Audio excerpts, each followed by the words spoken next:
बोल सूरज भगवान और तुलसी माता की जय। बेटा ते पूछो नहीं माँ तुलसी सिंचन कहीं करनो, सूरज भगवान अर्घ दे देना कहीं करनो।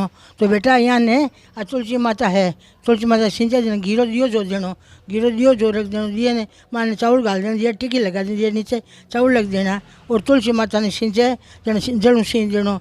और देखो अपन कलश है ना ये साइक्यो मारनो, साइक्यो मांडे ना जना अपन सेवा स्वीकार करे भगवान पर शाक भरावे व्रत कर जो ओ शाक भरे। अब इमें देखो ओ चंदन घस लेनो, लाल चंदन डाको चंदन घस लो, घस भरो सूरज भगवान अर्घ दे दो।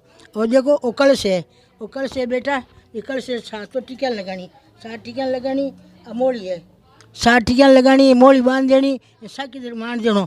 इनो अपन सूरज भगवान अर्घ देना, तुलसी सिंचा अपन पूरी पूजा सफल हुए।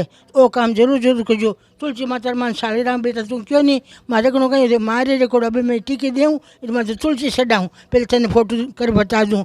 दो तुलसियाँ दोनों में मारे साले राम जी रिकॉर्ड आए, रख देना टिकी दे देनी, तुलसी चढ़ा देनी रोज। आज सेवा है बेटा, वो शिवान के अर्पण।